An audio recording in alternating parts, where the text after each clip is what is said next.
மத்திய அமைச்சர் ஒருவர் ராஜினாமா செய்திருக்கிறார். குஜராத்தில் பாஜக எம்எல்ஏ ஒருவர் ராஜினாமா செய்திருக்கிறார். இது ஒரு வகையான அதிர்வலையை ஏற்படுத்தியிருக்கிறது தேர்தல் நேரத்தில்.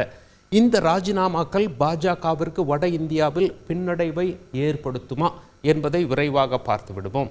அதாவது பசுபதி குமார் பாரஸ் மத்திய உணவு பதப்படுத்துதல் துறையின் இணை அமைச்சராக இருந்தார், ராஜினாமா செய்து விட்டார். என்ன பிரச்சனை அப்படின்னு சொல்லி பார்த்தோம்னா, பீகாரை சேர்ந்தவர். பீகாரில் ராம் விலாஸ் பாஸ்வான் உங்களுக்கெல்லாம் தெரிஞ்சிருக்கும், முன்னாள் அமைச்சர். ஆனால் அவர் இறந்த பிறகு அவருடைய கட்சி இரண்டாக உடைந்து விட்டது. அவருடைய சகோதரர் ஒரு பக்கம் போயிட்டார், அவருடைய மகன் ஒரு பக்கம் போயிட்டார்.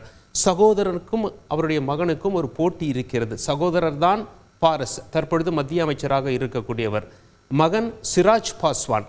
பாஜக இப்போ யாரோட கூட்டணி வச்சிருக்காங்க அப்படின்னு கேட்டிங்கன்னா, சகோதரர் இந்த பாரஸோட கூட்டணி வச்சிருக்காங்க. ஆனால் யாரோட கூட்டணியை மாற்றிவிட்டார்கள் என்றால், மகன் சிராக் பாஸ்வானோட கூட்டணியை மாற்றிவிட்டார்கள். எனவே இவருக்கு கோபம் வந்து இவர் ராஜினாமா செய்து விட்டார். அது மட்டும் இல்லை, அவருக்கு சீட் ஏதும் ஒதுக்கப்படவில்லை. பாஜக என்ன சொல்கிறாங்க, அவர் என்னங்க ராஜினாமா செய்கிறது, நாங்கள் அவருக்கு தொகுதியை ஒதுக்கலை, இருக்கிற தொகுதியெல்லாம் நாங்கள் பிரிச்சுக்கிட்டோம். பீகார் தமிழகத்தை போன்ற ஒரு பெரிய மாநிலம், அவருக்கு சீட் எதுவும் ஒதுக்கலை, அவர் கோவப்பட்டு அவர் ராஜினாமா செஞ்சுட்டு அது ஒன்றும் பெரிய பாதிப்பு எங்களுக்கு ஏற்படுத்தாது அப்படின்னு சொல்கிறார்.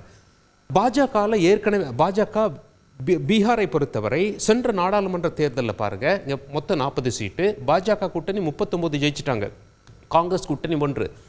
பாஜக தற்பொழுது 303 இருக்காங்க நாடாளுமன்றத்தில் சொந்தமாக. பாஜக எம்பிக்கள் மட்டும் கூட்டணியோடு சேர்த்து 353. டார்கெட் 370 ஃபிக்ஸ் பண்ணியிருக்காங்க. பாஜக மட்டும் தனியாக கூட்டணியோடு 400 ஃபிக்ஸ் பண்ணியிருக்காங்க. ஆனால் தற்பொழுது எடுத்த 303 பாஜக தக்க வைக்கணும் அப்படின்னா, ஏற்கனவே வட இந்திய மாநிலங்களில் ஃபுல் பர்ஃபார்மன்ஸ் எங்கெங்கே பண்ணியிருக்காங்களோ அதை தக்க வைக்க வேண்டும். அப்படி பார்க்கும் பொழுது பீகார் மிக முக்கியமான மாநிலமாக பாஜகவிற்கு அமைகிறது.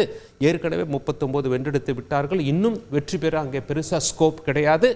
ஏற்கனவே பெற்ற வெற்றியை தக்க வைக்க வேண்டும். அதனால் இந்த 39ஐயும் அங்கே வென்றாக வேண்டும். அப்பொழுதுதான் இப்போ இருக்க கவுண்ட் 303வது எடுக்க முடியும். 272 எடுத்தாதான் மத்தியில் ஆட்சி அமைக்க முடியும். பாஜக தனிப்பெரும்பான்மையோடு தற்பொழுது ஆட்சி அமைத்து வருகிறது. வட இந்தியாவில் சீட்டுகள் குறையுமாயின், தென்னிந்தியாவில் பெருசாக சீட்டுகள் வராதெனின் பாஜகவுடைய எண்ணிக்கை குறைய வாய்ப்பு இருக்கிறது. பிறகு கூட்டணி ஆட்சி அமையலாம் என்று அரசியல் வல்லுநர்கள் ஏற்கனவே சொல்லியிருந்தது குறிப்பிடத்தக்கது. அதனால் வெற்றியை தக்க வைக்க வேண்டும். பாஜகவுக்கு பீகாரில் இருக்க சவால் என்ன அப்படின்னு சொல்லி பார்த்தீங்கன்னா, பாஸ்வான் அவர்களுடைய கட்சி உடைந்து விட்டது, இரண்டாக கட்சி பிரிந்து விட்டது. பாஜகவுக்கு ஒரு புதிய எதிரி உருவாகி விட்டார். அவர்தான் மத்திய அமைச்சராக இருந்து ராஜினாமா செய்த பாரஸ். அவர் எதிர்க்கட்சியான இந்தியா கூட்டணிக்கு செல்வாரா என்று பார்க்க வேண்டி இருக்கும். அது மட்டுமில்லை, பாஜக நிதிஷ்குமாரோட கூட்டணி வச்சிருக்காங்க. நிதிஷ்குமாருக்கு அங்கே இமேஜ் அடிபட்டு விட்டது. ஏன்னா லாலு கட்சிக்கும் பாஜகவுக்கும் மாறி மாறி தாவியதால் அவரை பல்டி குமார் என்று விமர்சனம் செய்து கொண்டிருக்கிறார்கள். பீகாரில் பொதுமக்கள் எவ்வாறு வாக்களிக்கவிருக்கிறார்கள் என்பதை நாம் பார்க்க வேண்டி இருக்கும்.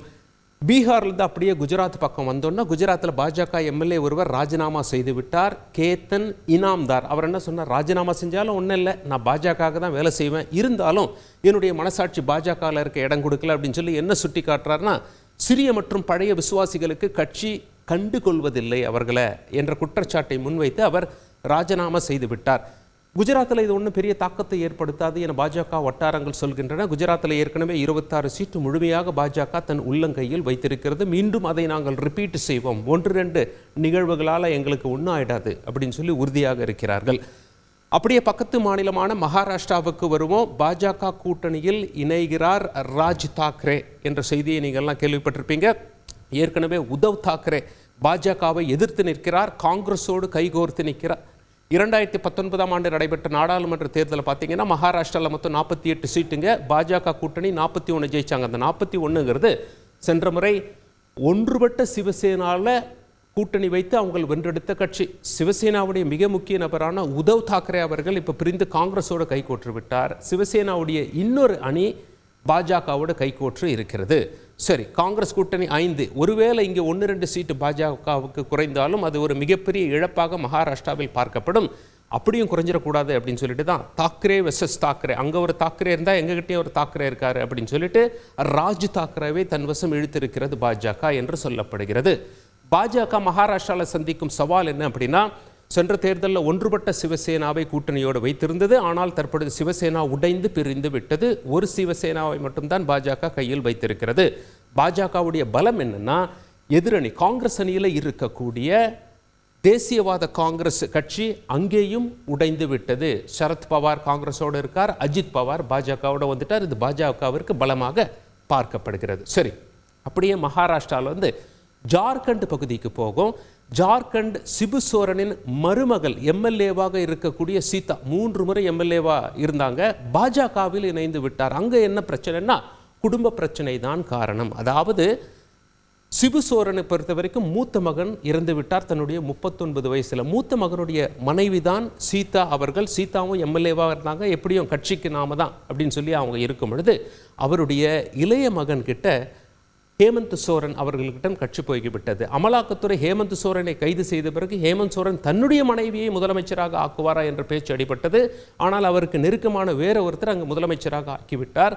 எப்படியும் கட்சி நமது கைக்கு வரவில்லை என்று ஆதங்கத்தில் இருந்த சீதா பாஜகவில் இணைந்து விட்டார் என்று அங்கே ஜேஎம்எம் கட்சியை சேர்ந்தவர்கள் சொல்லி வருவது குறிப்பிடத்தக்கது.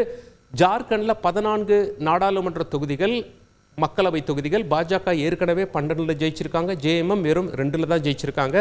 முதலமைச்சர் ஆக இருந்து ஹேமந்த் சோரனை அங்கே அமலாக்கத்துறை கைது செய்தது மக்கள் மத்தியில் எம்மாதிரியான அதிர்வலைகளை ஏற்படுத்தி இருக்கின்றது என்பதை வைத்தே இந்த தேர்தல் அமையும் என்று சொல்லப்படுகிறது. இங்கேயும் வெற்றியை தக்க வைத்து கொள்ள வேண்டிய கட்டாயத்தில் பாஜக இருப்பது நமக்கு தெரிகிறது. அதனால் இந்த 3 ஸ்டேட்லையும் மேக்சிமம் சீட்டை பாஜக அதிகப்படியான சீட்டை எடுத்து விட்டார்கள். 303 என்று ஏற்கனவே எடுத்த எண்ணிக்கை வேண்டுமாயின் நீங்க எல்லாம் முழு வெற்றி பெற்றாக வேண்டும். செய்திகளை உடனுக்குடன் தெரிந்து கொள்ள உடனே சப்ஸ்கிரைப் பண்ணுங்க.